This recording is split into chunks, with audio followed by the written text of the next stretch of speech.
Hey, and welcome into the Big Ten Huddle, where we cover every Big Ten football team. I'm JR with Jeff for his Big Jeff Insights episode, where we are going to go over his 10 truths and lies about the Big Ten that every Big Ten football fan needs to know. If you're on YouTube, hit that subscribe button, hit that like as well, comment, or drop a 5-star review in the podcast platforms as well. Follow us on the Big Ten Huddle on X, TikTok, and Instagram. And don't forget, you can also listen to the Big Ten Huddle every Monday through Friday on the podcast or live on YouTube at 9 p.m. Sunday, Tuesday, and Thursday nights. Become a member on YouTube. Subscribe to our basketball channel on YouTube as well, and buy some Big Ten Huddle merch using the links below. Jeff, there are rumors around that Josh Pate is leaving 24/7 and CBS, and Max, as he brings up here, he thinks those rumors might be about the Big Ten Huddle taking over Josh Pate. What say you? Well, clearly we're way more knowledgeable and well-rounded than he is. So, yeah, you know, there's yeah, basically we've got big news coming too, right, JR? Oh yeah. We are currently in a bidding war with On3 for Josh Pate. We'll let you decide on who is going to win that bidding war between the Big Ten Huddle that currently can't afford to send me to Big Ten Media Days out in Las Vegas, and On3, who has seemingly just hired every sports media personality out there.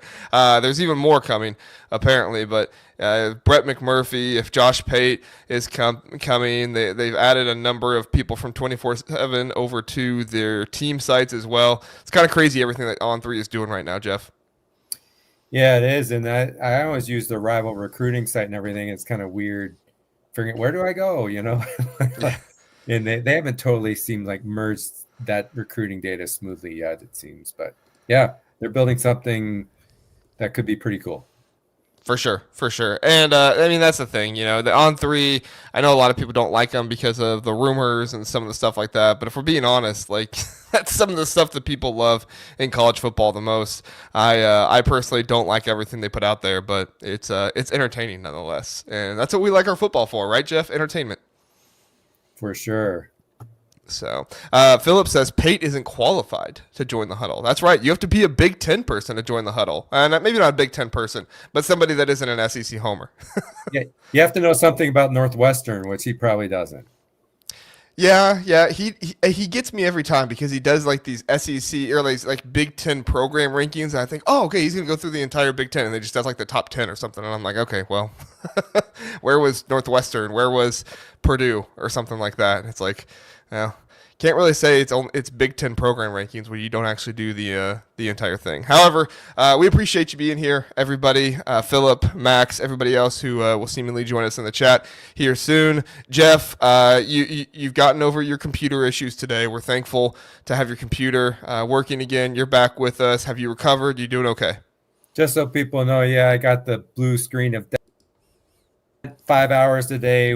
HP help with, you know, basically talking to India for 5 hours a day to reload Windows, the Windows operating software. So I'm not quite, this is going to be a great show. Not quite as organized as I would like, but that's okay. This is not data intense. These are 10, you know, truths and lies, and really pretty controversial. Some people will be like, no, I don't agree with that at all. So that's kind of the intent. Although I do believe everything I am saying here, and it is based on, you know, all this data that I've analyzed and everything. And so that comes, it really is born out of the data, if you will, all 10 of these in one way or another.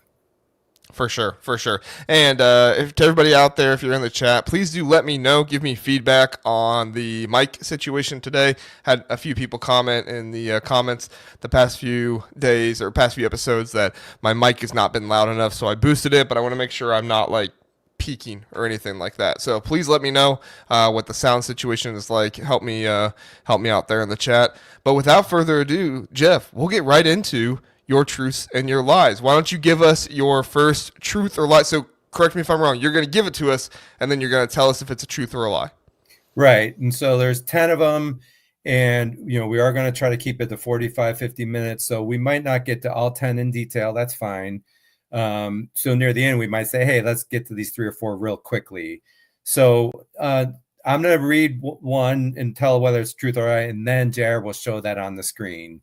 So number one, the team the Big Ten needs to step up the most and improve their win rate to help challenge SEC supremacy is USC, the USC Trojans. So think about that a second. Would that be a truth or a lie in your head? And I'll just tell you, according to Big Jeff, I believe that is a truth, that is the team we really do need to step up the most. I have argued in conferences, blue bloods need to act like blue bloods. So for a while there, when Michigan wasn't really thriving under Brady Hoke and all these different coaches, that was really bad for the Big Ten. And basically Ohio State had to, carry the mantle almost exclusively. That's not good. So, USC is a blue blood, and for us to take it to the next level, which is to say we're better than the SEC, we need them to act like a blue blood. They need to recruit in the top 10 to do that. They've had a history of that. And in fact, this year, they're looking like they could end up with a top 5 class based on their early results. And they have a coach, Lincoln Riley. He knows how to build a championship offense. What has held them back is the defense, but he has the right defensive coordinator, Danton Lee. He's in his second year as a defensive coordinator. I expect their defense improved in his first year. I expect it will get even better. And so USC is the one we need the most to step up. JR, what do you think of that one? Yeah, Danton Lynn, I think it is. Yeah, I always have a hard time saying his name. It's a weirdly spelled first name. That's okay. I'm the king of saying names wrong, so I do not fault you at all. Yeah, so this is a really interesting one. I'll be honest, when I first read it, I thought lie, but I knew you and I knew your thoughts on blue bloods and everything, so I said, no, I think Jeff is giving this as a truth, and the pushback that every USC fan and everybody else probably is going to give is exactly what Max points out, is that USC beat LSU, and not only did they beat LSU, but they also beat Texas A&M. So it's a really interesting conversation. I think when you're talking about the national perception, like I think if you were talking about national perception of the Big Ten, you would be correct. And I'm not necessarily saying you're wrong. It's just there is that weirdness of last year, right? Where the first game of the season, USC, they were talked about, they were scared to play LSU. What do? They go out and beat them. And then they're going into the bowl game and everybody's saying, oh, Texas A&M has them. And then they go and they beat Texas A&M. And so it's interesting because I do think from a national perspective, they do need to elevate to be more of a playoff contender or make the playoffs regularly for the perception of the Big Ten. But if they keep doing what they've done the past year and beat 2 SEC teams, go 2-0 against them, I don't think the pressure's on them. I think the pressure is more on a team like Dave's here saying, Nebraska, who, sorry, Nebraska fans, but you wimped out of playing Tennessee. I mean, let's be honest about it. Now, I gave points on why it wasn't exactly only that, but if we're being honest, you didn't want to play Tennessee, or at least Matt Rule didn't want to play Tennessee. I shouldn't say that for every fan. What's your thoughts on that, Jeff? So, and you raised some good points because it is weird. I say that SEC supremacy, and yet they want 2-0. My gist on this one is to be considered. Everyone looks at the top 10, right? How many teams does the Big Ten and the SEC have in the top 5, in the top 10, in the top 20? So that's from that perspective is what I'm saying, right? We need them to be a playoff team so that we can say, we've got 5 teams and you guys got 4 or whatever, because that's really who wins the national title is the number one most important thing. The second thing is how many teams from your conference made the playoffs. And they almost don't even look at the head-to-head as much as maybe they should, right? I mean, Illinois being South Carolina was huge, but nothing like Ohio State being in the playoffs and beating Tennessee, beating Texas. That is what built the capital for the Big Ten as far as our perception, increasing our perception. But and that's why, listen, and then the other thing is they should be there, right? I mean, I believe they're truly capable of that, more capable than any other team that hasn't been consistently in the top 10 or 15. I think USC is the one. That's why I'm arguing for it. I definitely agree with you from the the national standpoint, right? Needs to be a more consistent, at the very least, top 20 team, but should be a consistent top 10 team. And I think even USC fans would agree that the program is big enough, you have enough of a recruiting base, there's enough prestige there, that it should be a top 10 program at the very least. Like top 20, I think would be satisfying, but top 10, yeah, that's what you need to strive for. So, and Dave's here says us getting whooped by Texas didn't help either. Yeah, but you beat Alabama in the bowl game with not all your star players. So, you know what? You made up for it in my mind. Dave's here. And look at this. We got Trojan Fight with us saying, "What's up, guys? What's up, Trojan Fight? Appreciate you being here." PK says the Big Ten needs to string together national titles, and we have a good start, especially if it's for multiple teams. If USC gets a national title someday, to your credit there, Jeff, that's exactly true. It's going to uplift the Big Ten national perception, especially over the SEC, so much more. Yeah. Yeah, it helps to have more than one. Ohio State winning all the times. That's why Michigan winning it was so big, right? They hadn't won it since, 97, since the Woodson years. So that was huge. Let's go to 2 just because – there's no doubt we could take a lot of time on all these and get a lot of feedback. For sure. But we want to try to keep it moving. So number 2, I'm going to say, let's go non-blue blood. So the non-blue blood team in the Big Ten who is in the best position to become a staple in the top third of the Big Ten, so finishing in the top 6 or so, over the next 5 years, that team in best position to do that is Indiana. And I will say... Truth or lie? Exactly. Think about that in your head. I went to Indiana, grad in 1990. I believe that's a lie. They're up there because they have good NIL. I'm going to call most in the best position, because that's what we're saying. The team in the best position, non-blue blood, would be Washington to be in the top third. And I'm going to argue, they've recruited at a high level in the past with the right coach. So let me remind, under Chris Peterson, 2016 to 2020, here were their national rankings in recruiting: 29, 22, 16, 15, 17. That's an average of 20. That's a team that then should be if you can get the right coach, you can recruit top 25. You should be a top 25 team every year. And the other thing is they've been to 2 playoffs in the playoff era, and that's more than the USC team that we were just talking about. And it's under 2 different coaches, which is important to say. If they've done it under 2 coaches, so I just think Washington really has a good chance to do that. Yeah, that's interesting. I think if you're looking at a team that can consistently be in the top third, you need to look for a team that has been there before, kind of, maybe slides out for a little bit of time, but then comes back in for a longer time period than what they are normally there for.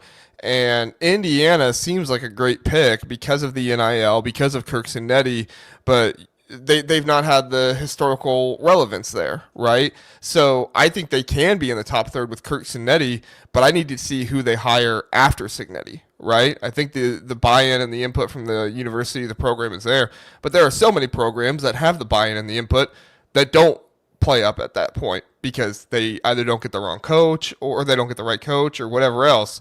So I think Washington's a good pick, but I would almost say Nebraska instead because, or non-blue blood, you said. Nebraska's a blue blood, right. And blue bloods don't change. So, yeah, I mean, it's really hard to say. I guess I would say Washington. I'm trying to think of a team that could recruit at that high of a level that they would be up there. Iowa is the other one, but I know you have Iowa here later on that we'll talk about.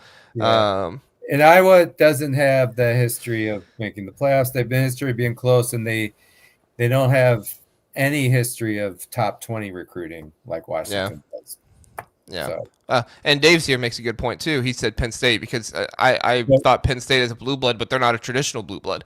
Yeah. In fact, to be clear, I'm calling our blue bloods in the Big Ten: Ohio State, Michigan, Penn State, and actually in Nebraska is in there in USC. So there's really 5 already, although Nebraska has done anything but act like a blue blood for 20 plus years now. But Yeah. so that's where you get into what is the definition of blue blood when it comes. Yeah. Well, we'll revisit that another time. That's another conversation I have a lot of opinions on that we could talk for 45 minutes to an hour on, but we won't do that. So Tony says that Jed Fish has the number 17 ranked class at the moment, so it could come to pass. Sure, Washington gets up there in recruiting rankings. The issue with Washington is that they get inconsistent, right? They get a really good coach and they do really well, and then they bring in somebody else and it either doesn't go well or he's not as much as what the last guy was, and so they're it's interesting how dependent Washington kind of is on a coach. It's not a bad thing. I mean, every program is dependent on a coach.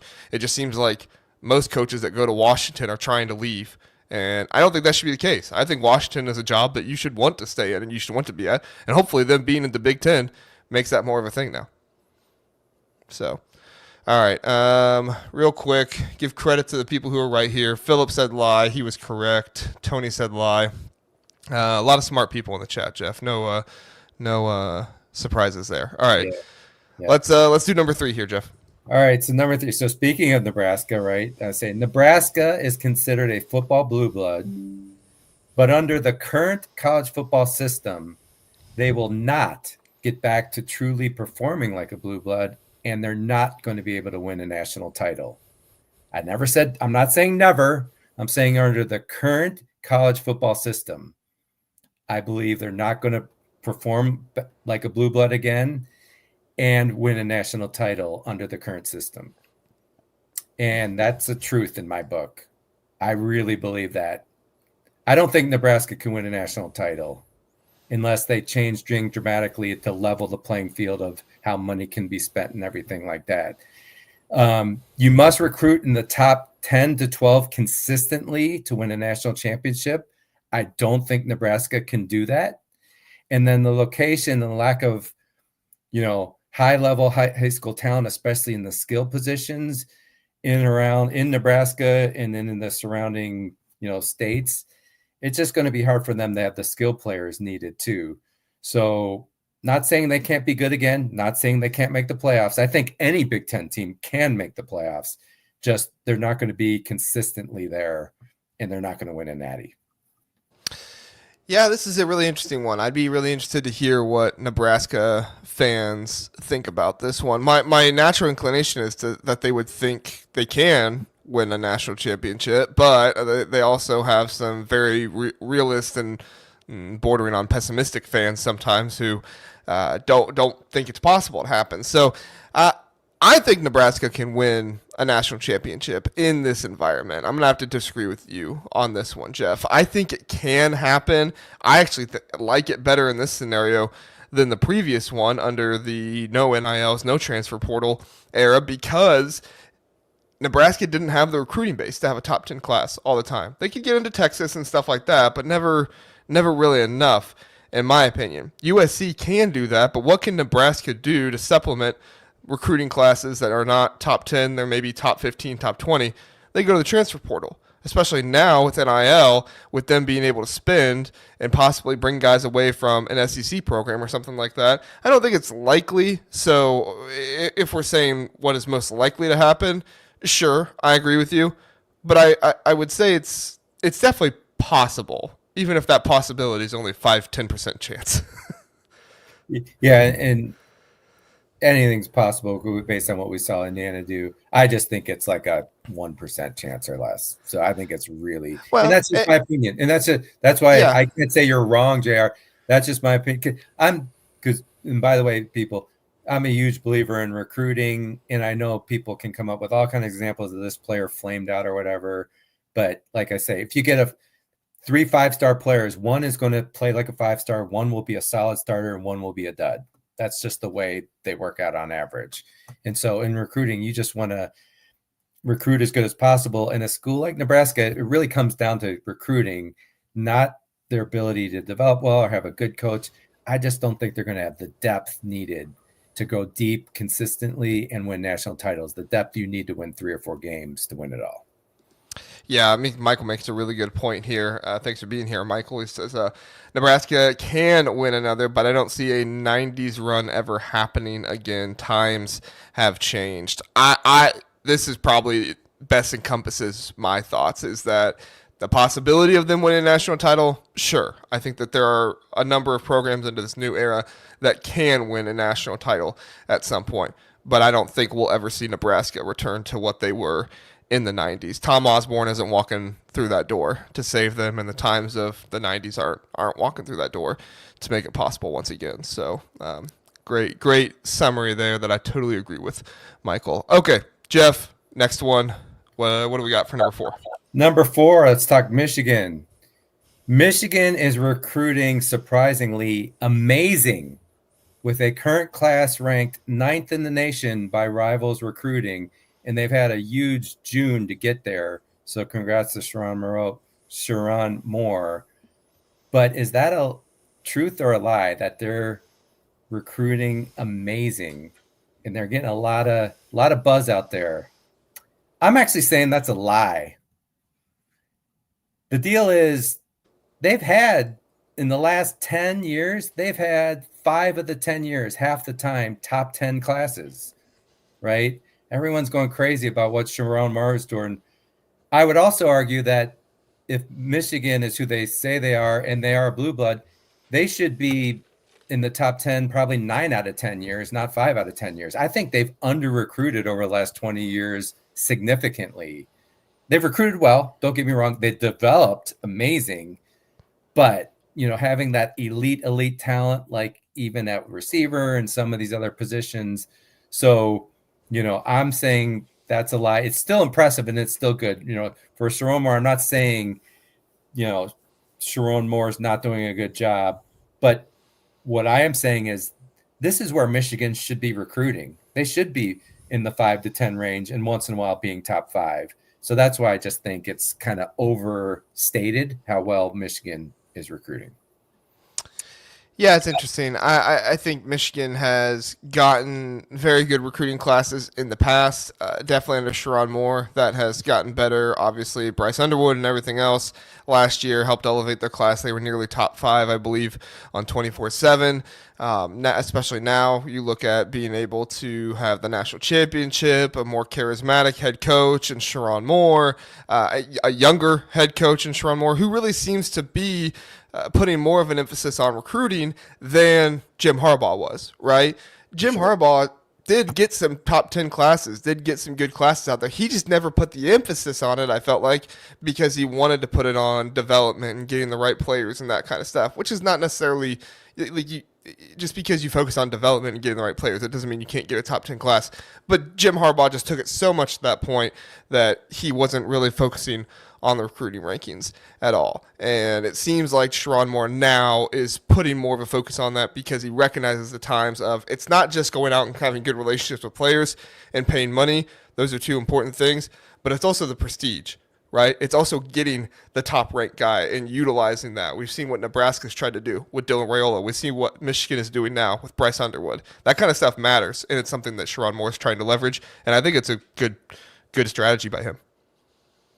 Yeah, and I would say, Harbaugh, they won the national title, but really they didn't win a playoff game until the year they won the national title. So I think that really supports, in my book, how they weren't recruiting nearly good enough, right? And they were one more good drive by Alabama in the semifinal away of Harbaugh never winning a playoff game. I mean, I don't know if people realize that. It's like, oh, Michigan, that was an awesome team. They were really good and everything, but they were also one big play away in the 4th quarter when they were down.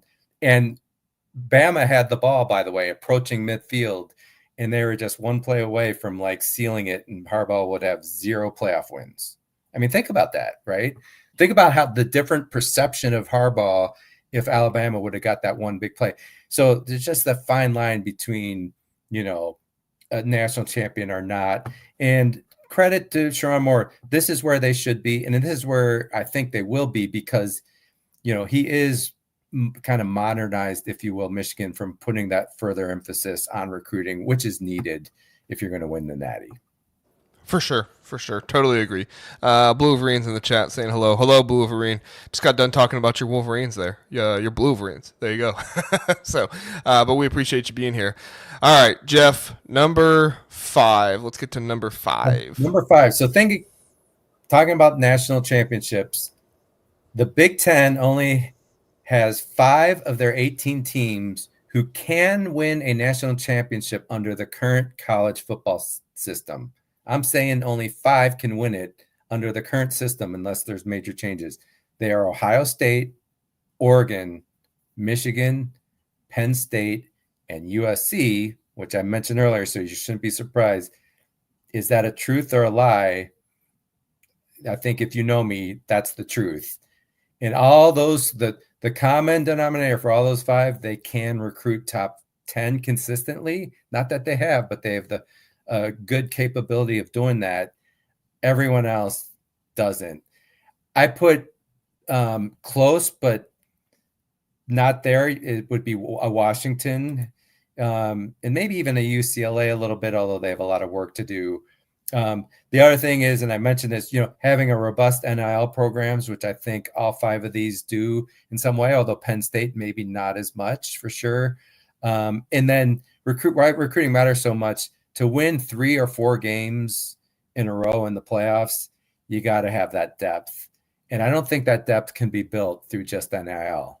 I think recruiting is your baseline, and then you could supplement that with NIL to make it even stronger. But you got to have those strong, repeated top 10 or 12 recruiting classes.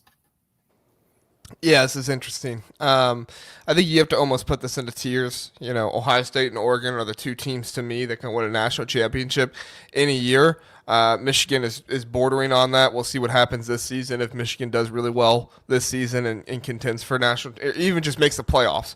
I would say they are pretty much in that range of being able to win a national championship every year. Penn State is bordering on that. I agree with you that if Penn State wins a national championship this year, that would almost propel them into that area. Possibly, we'll see. And then USC is the interesting one. USC can't win a national championship this year. Sorry. I'm not trying to be a USC hater. I just don't think it can happen this year. But 2 or 3 years down the road, if they keep recruiting the way they are, it could definitely happen. But I feel like Washington needs to be up there. Washington made the national championship game 2 years ago, right? Now, that was with Kalen DeBoer. You could argue maybe with Jed Fish they can't, but they had Kalen DeBoer and they got there. I think Washington probably needs to be in that conversation as a team that can win a national championship. And then if Washington can, under the right head coach, maybe Wisconsin could. Maybe Iowa could. I'm not saying Iowa needs to change their head coach. I'm not trying to get that conversation. Sorry. But if Washington can, then I feel like Nebraska can too. So that's the part of it where you have to list these 5 teams if you're going to say this, because if you include one of those, Washington, Nebraska, Iowa, Wisconsin, then you are getting UCLA, like you said, then you are getting to that standpoint of saying, well, it could happen, right? Or Illinois, Indiana, Minnesota, because then you've opened it up for 12, 13 teams to possibly do it. Yeah. In fact, ironically, I think with the expanded playoffs, it's less likely some of the teams outside of these 5 can make it. Because I would argue, you can spring an upset on someone for sure if you don't have great depth and everything. You're just not going to win 3 or 4 games in a row without that depth. That's why I just still believe the blue bloods or the top recruiters, because Oregon, some would say that they're not a true blue blood, but they're acting like a blue blood. I just think that recruiting is the key thing. Washington, I agree with you. I think they can recruit up close to top 10, 12. I don't think Nebraska, Wisconsin can consistently, though, as an example. Iowa can't. And so that's just my view. That's just Big Jeff's opinion on that. Yeah, I hear you. And that's what I'm saying. In order to say what you're saying, you have to stick to those 5. Because if you include one more of some of the other ones, then there's a whole mess more you have to put in there. So I'm not disagreeing with you. Yeah. I'm saying that there is an argument on the other side as well. So, and I'm not saying forever. I'm saying that based on the current system, right? You're saying right now, those who have deeper pockets can, go out and spend more money, right? Yeah, we'll see what happens with the House settlement too. There's been a ton of stuff happening with Congress. I almost wanted to talk about that tonight, but oh boy, that's a big episode. We'll probably talk about that on Sunday. All right, let's go to number 6 here. So, based on the last 5 years of results, it's clear the game has passed Iowa's Kirk Ferentz by. He is totally holding the program back, and he should retire as soon as possible that would be a good thing for Iowa. Is that truth or lie? So you're basically saying what Juck was saying and what Zach have been saying, or Well, I guess what Zach has been saying off of Juck. right. But I say what they've been saying is a lie. All I right. say, See, Iowa fans, we don't hate you. Okay. yeah, Big Jeff does like Iowa. They have the fourth best conference win percent in the last 5 years. So that's the 2020s, 69%. The only teams better in conference the last 5 years is Ohio State, Oregon, and Michigan. Fourth best. They are tied for 17th in the nation in the last 5 years in producing NFL draft picks. Only 5 teams in the Big Ten are better than that.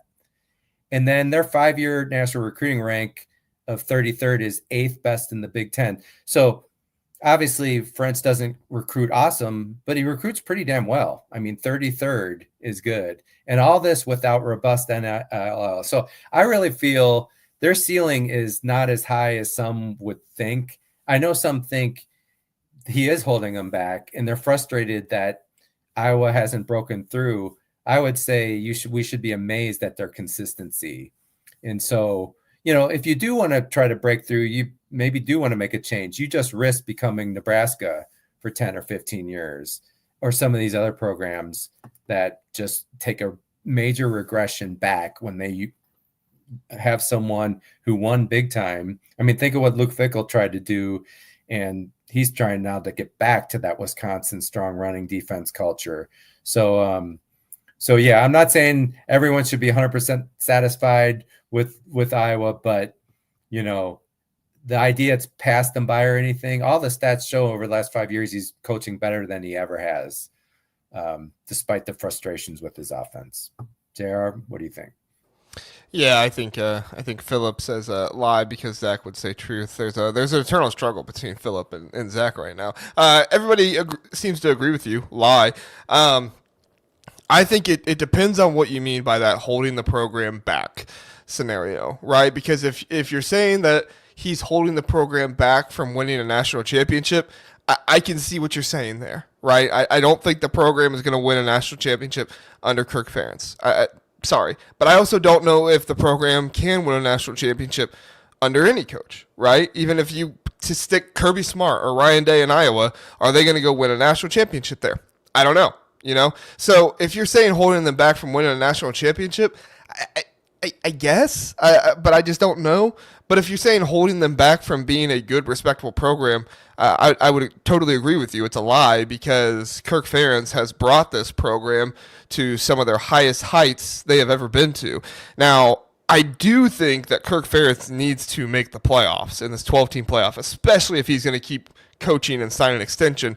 He needs to make the playoff at some point. The worst thing that ever happened for the perception of Iowa fans about their program was Indiana getting to where they got, making the playoffs, right? Because everybody else across the nation said, hey, it's not just Ohio State, Oregon, and Penn State and Michigan that can make the playoffs. These other teams can do it too. Why isn't Iowa doing it? Now, I think that Iowa has to kind of hit things just right to make that happen. And last year they should have hit things just right. But unfortunately for them, they had 2 games where things didn't go just right for them, and they had to play a third-string quarterback that season, and that limited them as well. But you could also argue for a number of teams, things have to hit just right. So it's a very interesting conversation. I think Iowa fans are good to stick with Kirk Ferentz. You need to ride it out. You need to let him continue to keep coaching. He's done a good job here lately, and he's doing some of his best work he's ever done. I don't think he should leave anytime soon. If you're an Iowa fan, it might be frustrating at times if you want to make the playoffs if you don't get there, but it's better to stick with him than try to go the Luke Fickell route and things fall off, or try to go the Scott Frost route or Mike Riley route or whatever and things fall off. Yeah, I mean, I'll acknowledge the offense is frustrating. You see their rankings often in the 120s. There's only 134 Division I teams, and you just. But it wasn't always like that, though, right? It was like that under Brian Ferentz, but it wasn't always like that. Well, what's interesting is in the last 5-6 years, his defenses have been better than they've ever been. All-time great Iowa defenses, but then the offense actually regressed some. So the net of it is they got a little better, but not that much better. early in his career, they had really good defenses, but not to the level of what they've been the last 5 or 6 years. So, okay, so let's go to number 7 here. For the last 10 years, the worst developer of talent in the Big Ten has been Northwestern. Is that a truth or a lie?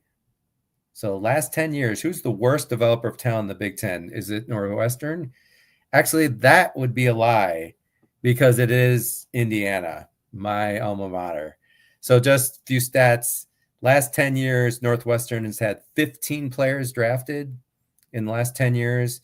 Indiana just 10 in the last 10 years, average of 1. In fact, 2 and 3 years ago, they had 0 drafted.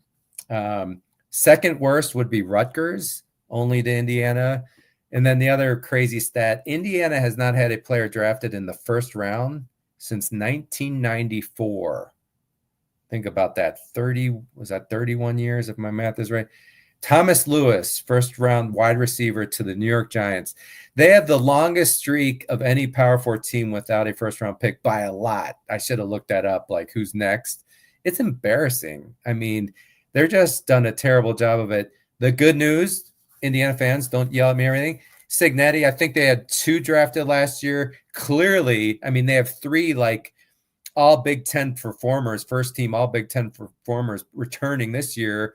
One of them, but I mean, they're even talking about Mendoza if he really has a good year as it being a potential first round pick. So really, this is going to get better under Cignetti, clearly. So that's the good news. But really, Indiana's been just terrible and the worst developer, no doubt, in my view. Well, I think it depends on, like, if you look at the pure numbers, right? If you look at the pure numbers, then yes, Indiana has been the worst. But if you look at like where somebody has recruited and not put players into the league, like this is what Texas was doing 5-6 years ago, kind of pre-COVID, and it got better after that. To his credit, I've been critical of him, but what's his name? Why am I blanking on the Texas head coach name? Sark. That's right. Yeah.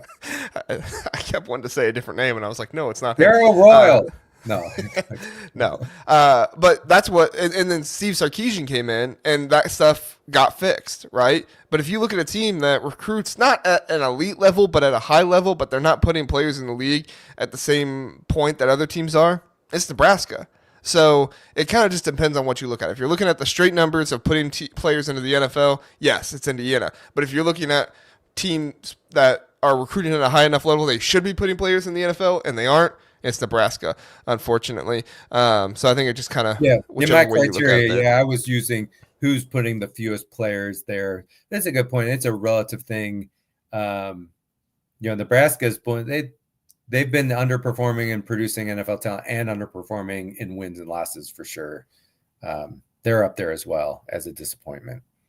For sure. A developer. Yeah. And Indiana, they, like you said, Fernando Mendoza, I don't think he'll be a first-round pick next year. He just doesn't seem to have the buzz. I guess if he has a really good year, it could happen. But I feel like he's probably going to come back for a second year, and that'll probably be where he gets the first-round buzz because it just doesn't seem like he's getting the buzz for it right now. I think he deserves more personally.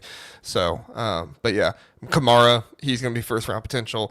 Pons has first-round talent. He just doesn't have the size, unfortunately. Fisher, unfortunately, he plays a position at linebacker that doesn't often go first round, but it can. I just don't know if he has the elite athleticism to do that. That's right. So, but they'll all be picks, right? All those players. Oh, for sure. For sure. Next year will probably be their most draft picks in a long, long time, probably since the 80s under Bill Mowry when I was there. For sure. That's scary. Okay, let's go on. Let's go a little rapid fire here, Jeff. We're closing in on 40 minutes, so we will hit number 8, go a little rapid fire, and we'll give thoughts on them. But if you want to find all hold on one second. If you want to find all 10 with full thoughts, you can go to Jeff's article. Did you get that up yet, Jeff? Or is it only because of my having to reload the operating software. So I don't have an article tied to this. We'll tweet it out when Jeff gets it. So be looking for the Twitter. Right. Okay, go ahead, Jeff. Number 8. So UCLA should be a consistent top 20 national recruiter and consistent top 25 program. Is that a truth or a lie? I'm saying that's a truth. They definitely can recruit under Jim Mora, 2016 to 2018, 13th, 20th, and 19th in the nation. They can recruit top 20 for sure under the right coach. Last 5 years, they've averaged a disappointing 53rd in recruiting. And then just as I covered in previous pods, back in the 70s and 80s, UCLA under Terry Donahue, I mean, they were right close to USC. They were beating Ohio State in key games, prevented Ohio State from winning a national championship, in fact, in the 70s. Beautiful campus, a lot of talent in California, obviously. With the right coach, they can consistently be top 25 recruiting and just the AP polls and making playoffs. Thoughts on that one, JR? My simple answer is if the house settlement remains and it's a thing, then I agree.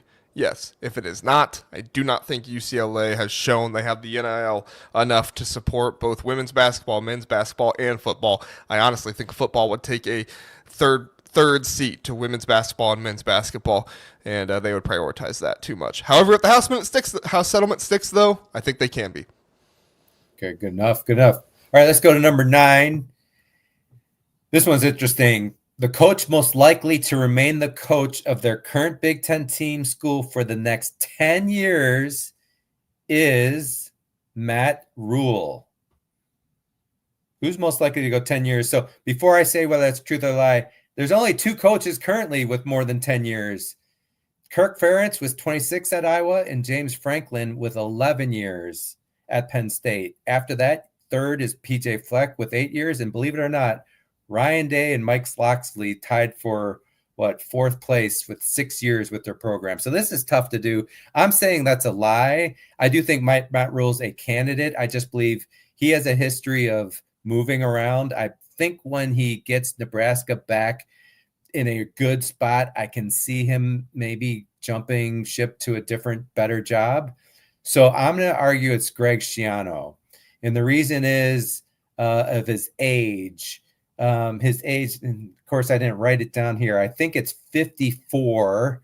I'm pretty sure that is the case. So I'm looking at someone who's kind of older and might be their last stop, right? They don't want to move again. You might think Kirk Cignetti, but he's 64 years old. So that means he'd be coaching till he's 73. That's probably a stretch. So I'm calling out Greg Schiano, ending his career at Rutgers, going over 10 years. And it'd be interesting to hear your thoughts, JR, if you had other people that might be a candidate for that. But that's a long time. Yeah, Schiano's 59. So if you're saying 10 years from now, I don't think Schiano is the most likely. I don't think I believe Cignetti, correct me if I'm wrong, Indiana fans, I believe Cignetti is 54, 55, somewhere. He's 64. Oh, he's 64. No, it's not 54. That's right, 64. Sorry. Yeah, that's a little too old for me. Yeah, too old, but I think he could make it 10 years. But the one I'm going to go with that's going to make it 10 years, and I basically have no doubt that he's going to be there. I wouldn't say no doubt. I feel pretty confident he's going to be there 10 years from now. Don't feel this way with Matt Rule. Don't feel this way with Greg Schiano as much. However, I can see it. I'm going to go with Dan Lanning at Oregon. I think Dan Lanning at Oregon is the most likely to stay with his school the next 10 years. Oregon fans love him. They want a coach that sticks around, that invests in the program. He basically said no to Alabama for Oregon. Oregon has money. They're going to pay him. I think he's the one. That's an interesting one. I could see that too. I mean, this one's a tough one. Of all the ones I did, this is the one I believe in the least. I can tell you. Many of these others, I really believe them.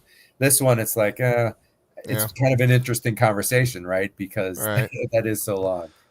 Max asked, why not Ryan Day? Because Ohio State fans are crazy. That's why.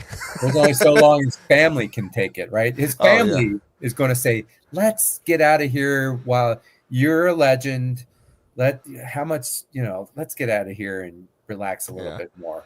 I will say, Ryan Day enduring all he endured and stuck around, it does feel like he's going to be there a while, but it's just such a meat grinder, Ohio State, for most coaches. I'd never bet on a coach to stay at at Ohio State for that long. Illini Bubba says, as an Illinois fan, I'm planning on cheering for Burt for the next decade. How old's Burt? Is he 54? He's got to be He's around not there, that right? old. He's not old. He's definitely a candidate. Yeah, And Burt he doesn't 55. watch what he eats, though. I don't know if he'll make it 10 years the way Hey, he's slimming down. He's slimming down. is he? Yeah, I saw a picture of him the other day at the Yeah. Barstool thing. He looks slimmer. Okay. Maybe he's wearing less orange. Orange, not exactly a flattering color for your figure out there. If you want to be more flattering, wear some black, not red, not orange. Some black. Anyway, that's my figure tip for the day for all the men that watch this podcast and don't care about their figure. Okay, Jeff, number 10. So this is the last one. If Penn State wins the national championship this year, it will vault the program to annually make the playoffs and win multiple more titles the next 10 to 15 years. I'm saying that's a lie. I think people think when you win it all, it guarantees a ton of recruits will come. Not necessarily. Recruiting, it helps. Don't get me wrong. It helps because people like winning big and everything, but they're not going to go there just because you won the national championship. They have to believe in other things. Number one, they have to believe, it used to be, you're going to get me to the NFL. Now, some people, it's all about the NIL, but it's kind of a combo of both because, getting in the National Football League is about making money as well. And then just how competitive things are. Penn State wins the title here. They've had the senior quarterback with all these players coming back. That's going to be hard to duplicate for Penn State to easily say they're going to win multiple titles. I just think that's a lie, even though I do think if they win the title, it is going to help recruiting. It's just not going to be like all of a sudden they turn into Ohio State. I don't think that's going to happen, basically, is what I'm saying. Yeah, it's fortunate this is the last one, and I don't have very much time because I don't want to say some things that I could say here because I've told people I wouldn't say them. Essentially, I agree with you. Yes, there are issues at Penn State that I don't think Franklin will ever get to that point where he can recruit consistently to be able to be a national title contender every single year. I think where he's at now, where could possibly win a national title, is going to be one of the favored teams, not the most favored, but one of the favored teams to win the Big Ten. I think this is kind of where it's going to be at for Franklin. I don't think that's the cap for the program. I think the program can go beyond that, but it's going to take the program doing some different things. Here's what I'll say. Penn State, look at their hockey program. Their hockey program, recruiting just fine. Their football program, not recruiting to the level that I think they could recruit at. And some of that seems to be linked to, some possible James Franklin stuff there. I've probably said too much already, but if I have not, I hope so. Anyway, that's my thoughts. Yeah. And I'll just leave that one. Again, it would be special for him. He would be a legend if they win it all. So even if he doesn't annually make the playoffs, I think, he's set. He's pretty much set for life. And to be clear, some of the stuff I'm saying is not all on James Franklin. I know it sounds like I'm putting all the blame on James Franklin. Some of it is also just out of his control. So it is what it is. So, all right. Thanks, Penn State guy. All right. Jeff, I think that's all we got. Anything else you want to get to? Lies, truths, or anything? No, that was fun to do just because it's less data intense and showing all my tables and everything. And, so it is going to vary going forward. We're definitely, as we get closer to the season, get into more of the predictions for next year and everything. We've held back on that, I think, a little until we get closer, but we're starting to get closer to doing that. Typically, I would write an article tied to this, but again, because of reloading Windows today took up so much time, and it took the time away from me to writing an article. But please follow me at Big Jeff's FT Ball on X, and then my website is bigjeffsfootball.com. Just remember, we're trying to cover what sets us apart. We're covering all the Big Ten teams to some level. We want to make you a Big Ten football expert. So you really know what you're talking about, right? Whether it's your team or others' teams, that's our goal here at the Big Ten Huddle. Very good. Correct. Truth or lie, Jeff? The podcast is better with you on it. Definitely, especially we're under 50 minutes, so that's There we I don't go. know. Yeah, I mean that's the goal. It's the truth.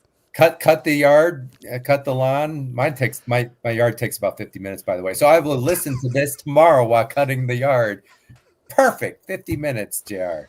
There you go. All right, we're going to get out of here before we hit 50 minutes because we already said we would. And I don't want to be a liar, and I don't want to make Jeff a liar. Thank you so much, everybody, for joining us. We do appreciate it.